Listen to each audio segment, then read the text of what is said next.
प्यारे विद्यार्थियों, स्वागत है आप सभी का ज्ञान गंगा स्टडी की आज की इस वीडियो क्लासेस में। जैसा कि आपको पता है, हम पॉलिटी के एमसीक्यूज के बारे में डिस्कशन यहाँ पे कर रहे हैं। 2-3 दिनों से ऑफलाइन क्लास में व्यस्तता के कारण वीडियो क्लास नहीं आ पाई थी। आज से हम कोशिश करेंगे इसको हम कंटिन्यू बना पाएँ।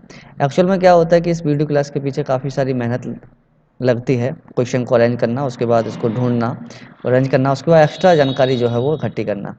तो आज की इस क्लास में अगर आप चैनल पे पहली बार जुड़ रहे हैं तो कृपया चैनल को सब्सक्राइब जरूर कीजिएगा और लाइक जरूर कीजिएगा क्लास को अगर आपको पसंद आती है तो।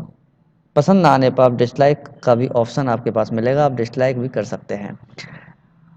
तो आज की क्लास को शुरू करने से पहले मैं आपसे एक क्वेश्चन पूछूंगा जो कि मैंने पुरानी क्लास में बताया हुआ है। क्वेश्चन कुछ इस प्रकार है कि खेल का जो विषय है वो एक्चुअल में भारतीय संविधान की किस अनुसूची में आता है। खेल का विषय भारतीय संविधान की किस अनुसूची में आता है। आपके ऑप्शन है संघ सूची, राज्य सूची, समवर्ती सूची या अवशिष्ट सूची। आप इसका right answer A B C करके कमेंट बॉक्स में दीजिएगा। नेक्स्ट क्वेश्चन की तरफ हम बात करेंगे। नेक्स्ट क्वेश्चन हमारा है कि भारत संविधान की किस अनुसूची में पंचायती राज व्यवस्था के प्रावधान का सिस्टम है। पंचायती राज व्यवस्था आपको पता है भारत में लागू होती है 1959 में। पंचायती राज व्यवस्था 1959 में लागू होती है और इस पंचायती राज व्यवस्था में लागू होने के लिए एक समिति आती है जिसका नाम था बलवंत राय मेहता समिति। बलवंत राय इसके अध्यक्ष थे। इन्होंने ये रिपोर्ट दी कि भारत में त्रिस्तरीय पंचायत व्यवस्था लागू की जाए और इनके ही सिफारिश पर भारत में पहली बार पंचायती राज व्यवस्था लागू होती है। और इसमें पहली बार पंचायती राज व्यवस्था लागू होने वाला जगह का नाम था नागौर। नागौर जो पड़ता है वो आपका राजस्थान में। आपसे पूछे पहली बार किस राज्य में लागू हुई तो वो राजस्थान था। उसके बाद सेकंड दूसरी बार लागू करने वाला राज्य जो था वो था आंध्र प्रदेश। दूसरी बार आंध्र प्रदेश में इसको लागू किया गया। मैं यहाँ पे कुछ और समितियों के बारे में आपके लिए बताऊंगा। अगर आपसे ये क्वेश्चन पूछता है कि बलवंत राय समिति की गठन कब किया गया, तो ध्यान रखना गठन किया था 1956 में। 1956 में बलवंत राय मेहता समिति का गठन किया था और इसने भारत में 3 स्तर पर पंचायती राज व्यवस्था का गठन करने का सुझाव दिया। इसमें से 3 स्तर जो थे आपके, एक था सबसे छोटा ग्राम पंचायत और दूसरा था वो था आपका क्षेत्र पंचायत जिसको हम बीडीसी के रूप में बोलते हैं पंचायत, और तीसरा जो था वो था जिला पंचायत। तो इन 3 प्रकार की पंचायती समिति का सिफारिश पर भारत में लागू की गई थी पंचायती राज व्यवस्था। तो क्वेश्चन ये पूछा गया है फिलहाल कि यहाँ पर जो पंचायती राज व्यवस्था है ये कब लागू हुई, तो ध्यान रखना ये लागू हुई 1976 में। सॉरी, 1976 में नहीं, ये हुई थी 73वें संविधान संशोधन के तहत 1992 में। तो जिसमें अनुसूची जोड़ी गई थी वो थी 11वीं। पंचायती राज व्यवस्था का अनुसूची जो मिलेगी 11वीं, ये आपको जोड़ी गई थी 73वें संविधान संशोधन 1992 में। उस समय जो प्रधानमंत्री थे वो बताइए, राजीव गांधी की मृत्यु हो गई थी, उसके बाद जो प्रधानमंत्री बने थे वो कौन थे, इसका क्वेश्चन आपको कमेंट बॉक्स में बताना है। बहुत ही फेमस पर्सन थे, एक्सीडेंटल ऑफ प्राइम मिनिस्टर के नाम से उनको जाना भी जाता है। ठीक है, 2 प्राइम मिनिस्टर हैं जिनको एक्सीडेंटल प्राइम मिनिस्टर के नाम से जाना जाता है। एक वो जो राजीव गांधी के बाद आए थे और एक हमारे doctor Manmohan Singh. Accidental prime minister का मतलब ये है कि वो उन्होंने कभी सोचा नहीं था कि वो प्रधानमंत्री बनेंगे, लेकिन वो प्रधानमंत्री बन गए थे एक्सीडेंट की तरह से। मतलब आप कह सकते हो कि लक के या फिर एक एक्सीडेंट हुआ, जैसे कि उस समय राजीव गांधी की मृत्यु हुई, उसके बाद उनको बनाया गया था। इसके बारे में आगे हम बात करें, पंचायत व्यवस्था संबंधी आपको क्वेश्चन लगाना है, ध्यान रखना है। अनुच्छेद 243 एच ये पूछा गया क्वेश्चन है, इसलिए बता रहा हूं मैं कि 243 एच में जो पंचायत हमारा सिस्टम होता है कि पंचायत जो है वो टैक्स लगा सकती है। पंचायत को कर यानी कि टैक्स लगाने का अधिकार जो दिया गया है वो दिया गया है 243 एच के तहत। लगाने का जो अधिकार है वो इस अनुच्छेद के तहत पंचायतों को दिया गया है। ठीक है, 1992 में इसको संवैधानिक का दर्जा मिला। देखो ध्यान रखना, इसकी शुरुआत 1959 में हो गई थी, लेकिन इसका संवैधानिक दर्जा नहीं मिला था, मतलब संविधान में इसका वर्णन नहीं था। संविधान में वर्णन इसका हुआ 1992 में। तो आपसे क्वेश्चन पूछे कि संवैधानिक रूप से कब इसको जोड़ा गया था, 1992 में। और 73वां संविधान संशोधन था, तो आपको एक 74वां भी याद रखना है। 74वां जो संशोधन हुआ, इसमें नगर निगम, जैसे कि हमारे जो गांव स्तर के जो होते हैं वहाँ पे पंचायत, ग्राम पंचायत हम उसको बोलते हैं, और जो नगर निगम होता है, नगर पालिका, नगर निगम, ठीक है, उनको 74वें संविधान के संशोधन के तहत यहाँ पे रखा गया था। ठीक, यहाँ से मैं कुछ समितियों के बारे में आपको क्वेश्चन डिस्कशन करने के लिए बता देता हूँ, जो आप ध्यान रखेंगे। जैसे कि इस प्रकार की बलवंत राय मेहता समिति थी, उसी प्रकार की एक समिति थी जिसका नाम था अशोक मेहता समिति। ध्यान रखना, अशोक मेहता समिति। अशोक मेहता समिति जो बनी थी, इस जो बनी थी, ये बनी थी 1977 में। इन्होंने क्या समीक्षा की, इन्होंने बताया था कि जो पंचायत की राज की व्यवस्था है ये 2 स्तरीय होनी चाहिए, लेकिन इसको लागू नहीं किया गया, माना नहीं गया। उसके बाद ये के संथानम समिति थी, के संथानम समिति। के संथानम समिति के बारे में क्वेश्चन पूछा जाता है, किससे संबंधित थी, तो पंचायती राज व्यवस्था से। इसमें 1963 में इसको जोड़ा गया था, कि इसमें बताया गया था कि निर्वाचन की जो रूपरेखा, पंचायत में चुनाव होंगे, निर्वाचन की रूपरेखा कैसे तय की जाएगी, ये बात की गई थी संथानम समिति 1963 के तहत। ठीक, उसके बाद आपसे क्वेश्चन पूछ सकता है L M Singhvi, L M Singhvi समिति, एल एम सिंघवी समिति। एल एम सिंघवी समिति जो थी वो 1986 में बनी थी। इन्होंने जो बताया था कि लोकतंत्र और विकास के लिए पंचायती राज संस्थाओं का पुनर्संस्कृतिकरण बहुत ज़्यादा जरूरी है। ठीक है, तो इस तरीके के क्वेश्चन में आपको पूरा क्वेश्चन ध्यान रखना है इस तरीके से। नेक्स्ट क्वेश्चन की तरफ हम बात करेंगे। भारतीय संविधान में से किस अनुच्छेद का संबंध धार्मिक स्वतंत्रता के अधिकार से है, मतलब कौन सा अनुच्छेद है, ये आपको कहता है कि आप कोई भी धर्म स्वीकार कर सकते हैं, जो आपकी आस्था है उसके तहत आपको किसी तरह का यहाँ पर प्रताड़ित या धर्म के आधार पर रोका टोका नहीं जाएगा, आपको धर्म स्वीकार करने की स्वतंत्रता है। ठीक है, तो इसमें ऑप्शन आपका है अनुच्छेद 20, अनुच्छेद 30, अनुच्छेद 15 और अनुच्छेद 25। तो हो सकता है बच्चे आप में से बहुत सारे लोग इसका आंसर जानते हो, तो मैं आपको बताता हूँ अनुच्छेद 25 के तहत। अनुच्छेद 25 बताता है कि आप कोई भी धर्म स्वीकार कर सकते हैं, ये आपके ऊपर अधिकार है, कोई जबरदस्ती आपसे धर्म ना तो त्याग करवा सकता है और ना ही आपको स्वीकार कर सकता है, बशर्ते अगर आपकी इच्छा है तो आप कर सकते हैं। नेक्स्ट क्वेश्चन के बारे में बात करेंगे कि भारतीय संविधान की छठी अनुसूची, आपको पता है कितनी अनुसूची हैं, तो मैं आपसे बीच में प्रश्न पूछूंगा इसको रोककर कि आप बताइए संविधान सभा में जो अनुसूचियां हैं वो कितनी हैं वर्तमान में, और आपको ये बताना है कि जब संविधान बना था तो मूल जो संविधान था उसमें कितनी अनुसूचियां थी, और वर्तमान में जो संविधान है इसमें कितनी अनुसूचियां थी। ठीक है, तो छठी अनुसूची का निम्नलिखित में से किस राज्य के आदिवासी क्षेत्रों पर नियंत्रण नहीं कहलाएगा, मणिपुर, त्रिपुरा, मेघालय और असम। ये है ऑप्शन का आंसर। तो इसमें हम बता दूं, इसमें जो आंसर है वो है आपका मणिपुर। कहने का मतलब ये है कि भारतीय संविधान की छठी अनुसूची बताती है एसटी और एससी के आदिवासी क्षेत्रों को, लेकिन इस यहाँ पे एक राज्य नहीं आता, वो राज्य कौन सा है, मणिपुर, जिसके बारे में आपसे क्वेश्चन पूछा है। ठीक है, अनुच्छेद, देखो इसका काम ये है छठी अनुसूची का कि आदिवासी के जो क्षेत्र हैं, मतलब बहुत सारी ट्राइबल हमारे देश में रहती हैं, सबसे ज़्यादा जो एसटी के लोग मिलेंगे आपको पता ही होगा, मध्य प्रदेश में मिलेंगे। तो एसटी के जो लोग होते हैं, अनुसूचित जनजाति होती है, इनकी अपने आप में एक खास पहचान और इनकी अपने आप में एक खास संस्कृति होती है। तो उस पहचान और संस्कृति को बनाने के लिए सरकार की जिम्मेदारी है कि सरकार इनकी पहचान और संस्कृति को बनाए रखे, इसकी सुरक्षा करे। तो इसकी सुरक्षा संबंधित, इनकी संस्कृति, इनके क्षेत्र से संबंधित जो चीज़ें मिलेंगी वो मिलेंगी आपको छठी अनुसूची में। ठीक है, तो इसमें असम, मेघालय, त्रिपुरा और मिजोरम, ध्यान रखना, असम, मेघालय, त्रिपुरा और मिजोरम, इसमें आपके 4 राज्यों को रखा गया, क्योंकि ये पूर्वोत्तर राज्य हैं और ये बहुत ज़्यादा पिछड़े हुए राज्य हैं।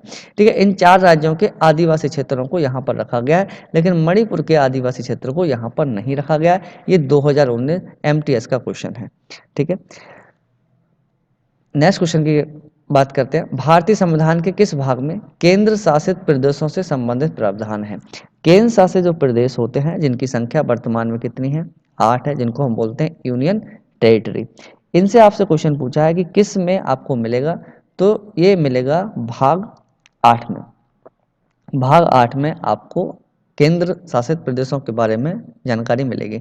अब केंद्र शासित प्रदेशों की संख्या के बारे में बात कर लेते हैं। देखिए, केंद्र शासित प्रदेश वो होते हैं जिस पर जो प्रशासनिक अधिकार होता है वो केंद्र सरकार का होता है, जिसमें से एक दिल्ली है, एक पुडुचेरी है, पुडुचेरी मैं लिख लेता हूँ जितने भी हैं, अंडमान एवं निकोबार द्वीप समूह, लक्षद्वीप, ठीक है, उसके बाद चंडीगढ़,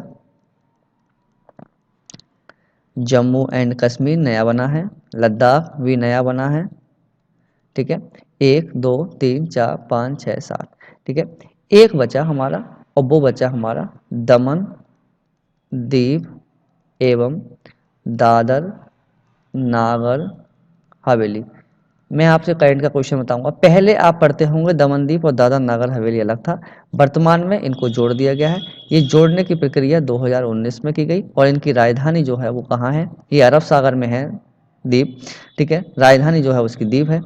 यहाँ पे क्वेश्चन आपसे और बताऊंगा, दिल्ली और पुडुचेरी ये अकेली दो ऐसी केंद्र शासित प्रदेश हैं या यूटी हैं जिनके पास अपनी क्या है?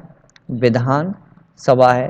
कहने का मतलब यहाँ पर जो मुख्यमंत्री रहता है, बाकी जितने भी ये हैं यहाँ पे किसी में मुख्यमंत्री नहीं मिलेगा। लेकिन प्रावधान ये है, जम्मू कश्मीर जब से नई यूटी बना है यहाँ पे प्रावधान है कि यहाँ पे विधानसभा होगी, लेकिन वर्तमान में यहाँ पे विधानसभा नहीं है। गवर्नमेंट ने कहा है कि जब यहाँ पे सिचुएशन सामान्य हो जाएगी तब वहाँ पे विधानसभा के चुनाव कराए जाएंगे, लेकिन लद्दाख में किसी तरह की विधानसभा नहीं होगी। ये हमारे 8 यूटी हैं, तो इनके बारे में जो वर्णन आपको मिलेगा वो मिलेगा संविधान के भाग 8 में।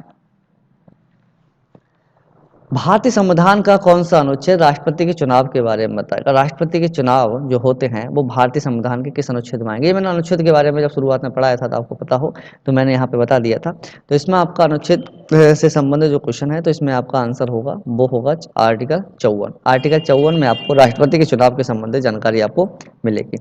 आपको बताऊँ, राष्ट्रपति का चुनाव होता है ये अप्रत्यक्ष चुनाव होता है। राष्ट्रपति का चुनाव अप्रत्यक्ष होता है या फिर इनडायरेक्ट होता है।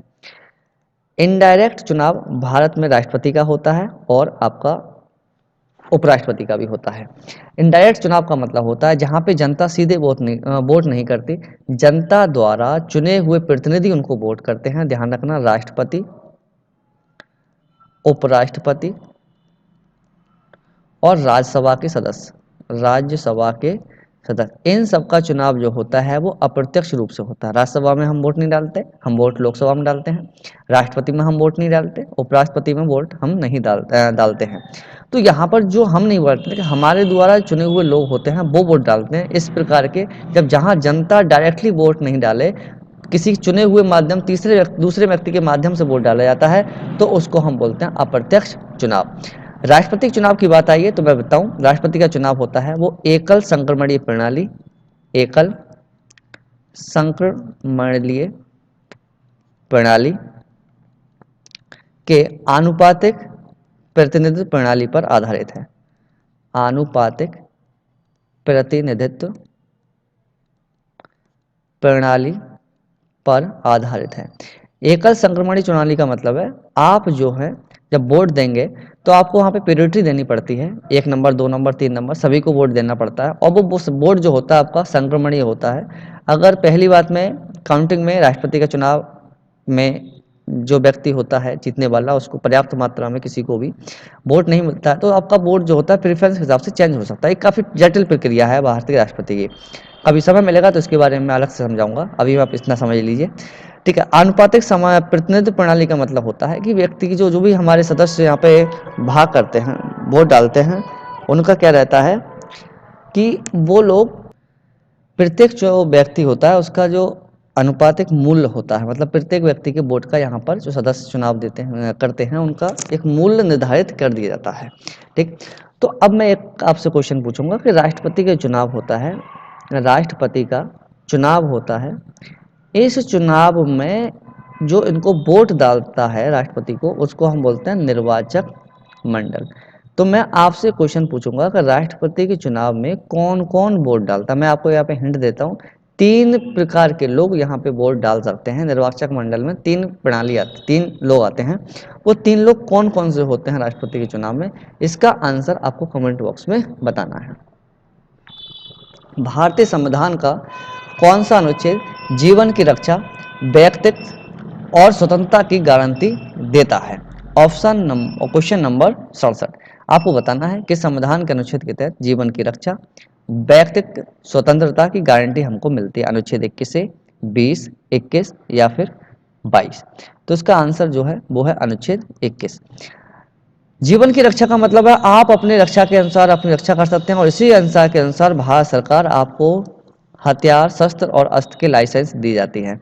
बंदूक, रिवॉल्वर, ये सब जो लाइसेंस दिए जाते हैं वो जीवन की रक्षा के तहत दिए जाते हैं, क्योंकि आपको जीवन जीने का अधिकार है। कोई आपको मारे, आत्मरक्षा के रूप में आप उनका प्रयोग कर सकते हैं। ठीक है, तो ये अधिकार आपको दिया जाता है, जीवन जीने का अधिकार, वो है आपको अनुच्छेद 21 के तहत मिलेगा। ठीक है, क्वेश्चन नंबर 68।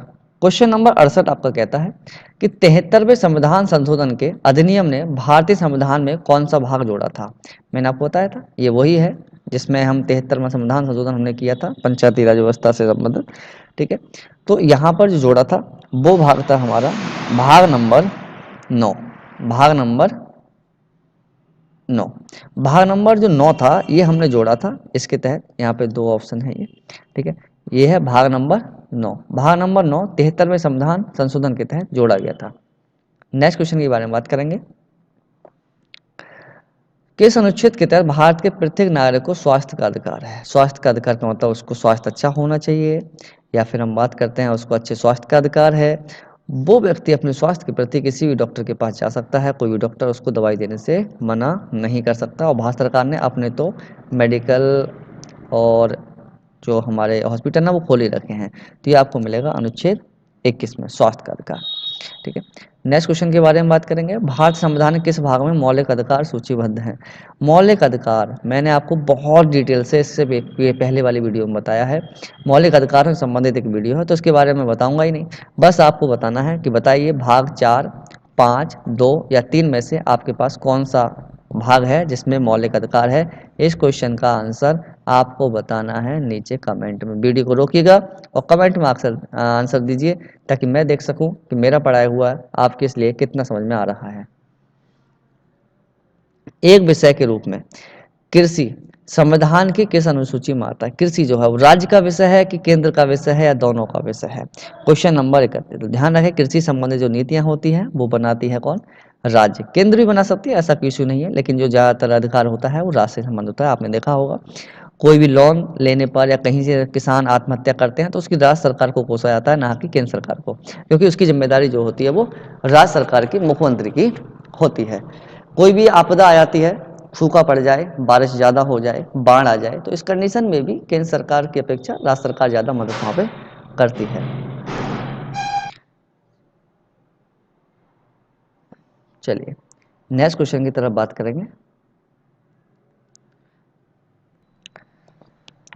भारतीय संविधान के किस अनुच्छेद के तहत किसी राज्य में राष्ट्रपति शासन लागू किया जाता है? राष्ट्रपति शासन तब लागू किया जाता है जब राज्य में मुख्यमंत्री अपना सही ढंग से पद का निर्वहन नहीं कर रहा है, या सरकार, चुनी हुई सरकार वहाँ पे अल्पमत में आ गई है, या वहाँ पर चुनाव की कंडीशन है। तो इस कंडीशन में राष्ट्रपति शासन लागू किया जाता है। और राष्ट्रपति शासन किस अनुच्छेद के तहत किया जाता है? तो वो किया जाता है 356 के तहत। ध्यान रखना है आपको, राष्ट्रपति शासन लागू करने वाला भारत संविधान लागू होने के बाद पहला जो राज्य बना था वो था पंजाब। पंजाब में सबसे पहले राष्ट्रपति शासन लागू हुआ था, और ये हर राज्य में अब तो ये सामान्य सी प्रक्रिया है। ठीक है, आपसे पूछता है जो हमारा जो आपातकाल होता है राष्ट्रपति के अगर, ये तीन प्रकार के आपातकाल होते हैं, जिनको एक अनुच्छेद 352, एक अनुच्छेद 356 और एक अनुच्छेद 360 में वर्णित किया गया है। 352 में होता है राष्ट्रीय आपातकाल, जिसके बारे में पीछे बता चुका हूँ। राष्ट्रीय आपातकाल तब लगाता है जब बाहरी आक्रमण हमारे देश पर हो जाता है। ये 3 बार हमारे देश में लग चुका है। एक भारत पाकिस्तान के 62 से 68 तक के 65 तक के युद्ध के दौरान, एक 1971 में, और एक इंदिरा गांधी ने अपने बाहरी किसी कारणों से 1975 में लगा दिया था। 356 में आता है राष्ट्रपति शासन, जो कि हम जिसके बारे में बात कर रहे हैं। 360 में आता है वित्तीय आपातकाल। वित्तीय आपातकाल भारत में एक बार भी नहीं लगा है। ये तब लगता है जब देश में सरकार के पास पैसा की, धन की कमी हो जाती है। ठीक है, तो 368 यहाँ पे बात कर लेंगे। 368 अनुच्छेद काफी फेमस अनुच्छेद है। 368 अनुच्छेद में आपको किस चीज का वर्णन मिलेगा, तो इसके बारे में बता दूं। 368 अनुच्छेद के तहत हम संविधान में क्या कर सकते हैं, संशोधन कर सकते हैं। संशोधन करने का जो अधिकार संविधान में मिलता है, किसी चीज़ को, नई चीज़ को ऐड करना, किसी पुरानी चीज़ को खत्म करना, ये अधिकार आपको मिलता है, वो मिलता है 368 के तहत। नेक्स्ट क्वेश्चन हमारा कहता है कि भारत के संविधान में मूलतः कितने अनुच्छेद है। जब उस समय संविधान बना था तो उस समय अनुच्छेदों की संख्या थी, वो थी 395। भाग जो थे, मैं आपको बता दूं, भाग थे वो थे कितने थे, उसके बाद यहाँ पे भाग और अनुसूची और अभी वर्तमान में कितने हैं। देखो अनुच्छेद के बारे में पहले हम बात कर लेते हैं। भारतीय संविधान में जब संविधान बना था उस समय जो अनुच्छेद थे वो थे 352, लेकिन आज हम देखें तो आज अनुच्छेद की संख्या गिनती के रूप में 395 है गिनती के रूप से, लेकिन अगर देखें तो 425 के आसपास इसको पहुंच चुकी है। ठीक है, लेकिन हम बात करें भाग की, तो भाग वर्तमान में जो है 25 हैं, उस समय जो थे वो 22 थे, लेकिन अभी भी 25 संख्या की गिनती में है, वैसे 22 ही हैं। 22 का 22 खा इस तरीके से 22 ए 22 भी इस तरह की जोड़ा गया है। संख्या 23 24 नहीं की गई है, उन्हीं की गिनती आधार पर, जैसे कि मान लो 22 है तो दूसरा 22 का, तो ये दो भाग हो गए। तो इस प्रकार गिनती के आधार पर टोटल भाग कितने हैं, 25। वैसे अगर संख्या के आधार देखोगे तो 32 ही मिलेंगे। अनुसूची 8 थी, वर्तमान में कितनी है, 12 है। सबसे पहले अनुसंधान जो संविधान संशोधन हुआ था 1951 में, उस पहले सबसे पहली बार हमने 9वीं अनुसूची को संविधान के संशोधन के तहत जोड़ा हुआ था। नेक्स्ट क्वेश्चन हमारा कह रहा है कि भारतीय संविधान का कौन सा अनुच्छेद कहता है कि सर्वोच्च न्यायालय द्वारा घोषित कोई भी कानून भारत की सीमा में आने वाले सभी न्यायालयों के लिए बाध्य है। मतलब अगर संविधान जो हमारा हाई कोर्ट, सुप्रीम कोर्ट है, इस सुप्रीम कोर्ट ने कोई ऑर्डर दे दिया, और ऑर्डर दे दिया तो उसका जो ऑर्डर है वो पूरे देश में आएगा। पूरे देश की सरकार हैं, चाहे कोई भी व्यक्ति है, भारत का है, उसको ये मान्य होना ही होगा। ये अनुच्छेद 127, अनुच्छेद 133, अनुच्छेद 141, इसमें आपको कौन सा ऑप्शन आपको मिलेगा, तो मैं बता दूं, यहाँ पर आपको ऑप्शन मिलेगा 141। अनुच्छेद 141 कहता है कि भारत संविधान का सर्वोच्च न्यायालय यानी कि सुप्रीम कोर्ट, जो कि नई दिल्ली में है, इसने कोई भी आपका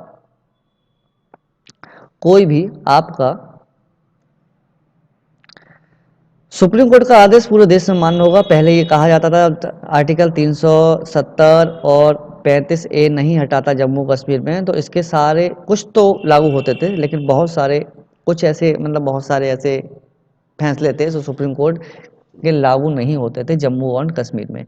लेकिन जब से 370 आर्टिकल और 35 से हटा है, अब जम्मू कश्मीर भी इस दायरे में आ गया है। अब जम्मू कश्मीर में भी पूर्ण रूप से बाकी राज्यों की तरह सुप्रीम कोर्ट का प्रत्येक आदेश जो है वो लागू वहां पर किया जाएगा। भारतीय संविधान के किस अनुच्छेद के तहत राष्ट्रपति द्वारा एंग्लो समुदाय के सदस्यों को लोकसभा में नामित किया जाता है? ये किया जाता है 331। ध्यान रखना, ये 331 में किया जाता है। इसमें 2 एंग्लो इंडियन को यहाँ पर जो था वो नॉमिनेट किया जाता था। अब मैं इसकी कहानी आपको बताता हूँ। एक्चुअल में अब ये वर्किंग नहीं है, भारत सरकार ने इसको ख़त्म कर दिया है। लोकसभा में जो पहले 545 सदस्य हुआ करते थे, जिसमें से चुनाव होता था मात्र 543 का, जिसमें से 2 सदस्य हुआ करते थे वो आंग्ल भारतीय या एंग्लो इंडियन हुआ करते थे।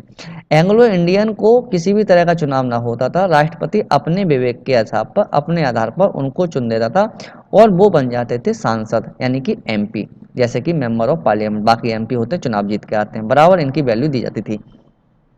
ये लोग कौन होते हैं इनके बारे में बता दूं। ये वो लोग हैं जिसमें से भारत में रह रहे हैं, जिसमें से जिसकी माता या पिता दोनों में से कोई एक विदेशी है या इंग्लैंड का है।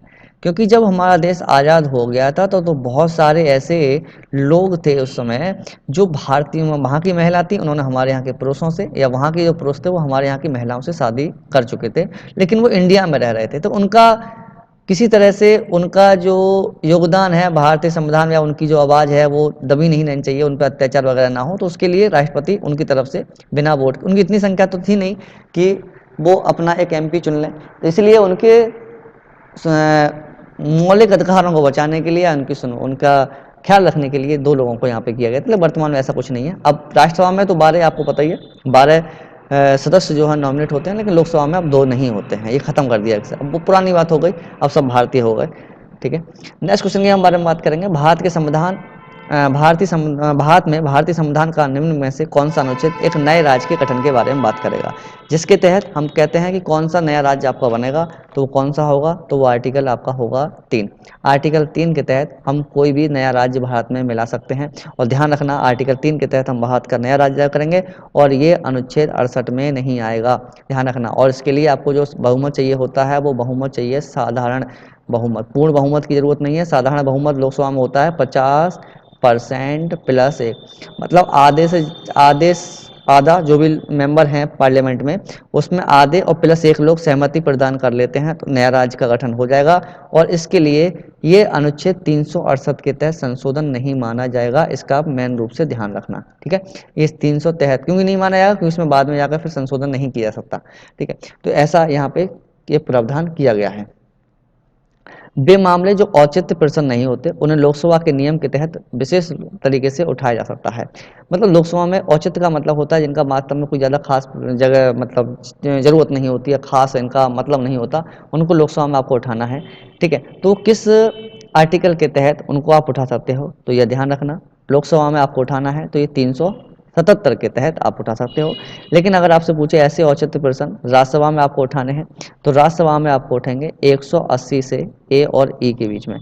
राज्यसभा में आपको 180 से ए ई, ये एक ही है, ए ई लंबा एक आर्टिकल है, अनुच्छेद है, इसके तहत आप राज्यसभा में उठा सकते हो। नेक्स्ट क्वेश्चन के बारे में बात करेंगे। भारतीय संविधान का कौन सा अनुच्छेद है जो लोकसभा में अनुसूचित जातियों और अनुसूचित जातियों के लिए सीटों के आरक्षण का प्रावधान करता है? आपको पता है कि लोकसभा में सीटें रिजर्व रहती हैं, कहीं एससी के लिए, कहीं एसटी के लिए, कहीं आपकी ओबीसी के लिए, कहीं आपकी महिला। 4 रूप से लोकसभा में, प्रधानी में आपने देखा होगा, ग्राम प्रधान के इलेक्शन में, विधानसभा में, हर जगह इस सीटों का आरक्षण का प्रावधान है। तो ये जो 4 तरह की जो सीटों का आरक्षण का प्रावधान है, लोकसभा में हम बात करें तो किस अनुच्छेद के तहत आपको मिलेगा, तो लोकसभा में आपको मिलेगा, ऑप्शन है 325, 321, 335 और 330। इसका राइट आंसर है वो है आपका 330 के तहत लोकसभा की सीटों को आरक्षण का प्रक्रिया यहाँ पे दी गई है। नेक्स्ट क्वेश्चन है कि भारतीय संविधान के निम्न में से किस अनुच्छेद का संबंध भारत के राष्ट्रपति के चुनाव से है? भारत के राष्ट्रपति का चुनाव अभी आया था कुछ देर पहले। ठीक है, आप बताइए इसका आंसर। ये क्वेश्चन फिर रिपीट हुआ है, पिछली बार ऐसा एमटीएस का था और इस बार ये है सीएचएसएल का है। इसका आंसर कौन सा होगा ये आप कमेंट बॉक्स में बताइए। 103, 78, 74 और 54, इसी में से कोई आंसर है? इसके बारे में अभी थोड़ी देर पहले बता चुका हूँ इसी वीडियो क्लास में। तो दोस्तों आज था ये, यहाँ पे हमने डिस्कशन किया संविधान के कुछ प्रमुख अनुच्छेद से संबंधित क्वेश्चनों का। अभी तक हम लगभग 80 क्वेश्चन के बारे में डिस्कशन कर चुके हैं, पॉलिटी के बारे में। अगर आप स्पीड टेस्ट वगैरह लगा रहे होंगे, मॉक टेस्ट लगा रहे होंगे, तो आप देखेंगे कि ज़्यादातर क्वेश्चन जो बन रहे हैं वो इन्हीं 80 क्वेश्चन के अंतर्गत बन रहे होंगे, क्योंकि यहाँ ज़्यादातर क्वेश्चन अनुच्छेद से संबंधित बने जाते हैं। ठीक है, तो एक बार आप इन चीज़ को, वीडियो को दोबारा पढ़िए और इनको आप नोट्स बना के लिख लीजिएगा। वास्तव में मानिए इस वीडियो क्लास बनाने के पीछे बहुत मेहनत लग रही है। क्वेश्चन को अरेंज करना बहुत टिपिकल काम होता है, फिर उनको टाइप करना, फिर उसको आपके सामने रिप्रेजेंट करके उसको रिकॉर्ड करना क्लास में। और क्योंकि हमारे पास ऑफलाइन का ज़्यादा प्रेशर रहता है, ऑफलाइन जो टीचर होते हैं उनके लिए ऑफलाइन ऑनलाइन बनाना बड़ा एक साथ लेके चलना बड़ा मुश्किल हो जाता है कई बार, तो इसलिए कई बार क्लास लेट हो जाती हैं। ठीक है, तो इसलिए आप इस चीज़ का ध्यान रखिए। आप एसएससी जीडी की तैयारी कर रहे हैं, चाहे यूपी पुलिस की तैयारी कर रहे हैं, समान रूप से सभी के लिए बहुत ही महत्वपूर्ण क्लास साबित होने वाली है। ठीक है, आप एक बार नहीं इस क्लास को 2 बार देखिए, फिर कोशिश कीजिए अगली जो क्लास में हमने देखा है कि हम पिछली क्वेश्चन क्लास में हम सही कर पा रहे हैं। सिर्फ लिखने से ही मतलब नहीं होगा, मैं बताऊं आपको, लिखने से भी फर्क नहीं पड़ेगा। लिखने से ही अगर नंबर आ जाते, याद हो जाता, तो किताब में ही बहुत कुछ लिखा हुआ है। आपके पास नोट्स होंगे बचपन से लेके पता नहीं कितनी कॉपियां आपने भर रखी होंगी। ठीक है, तो आज की वीडियो में इतना ही, मिलते हैं अगली वीडियो में।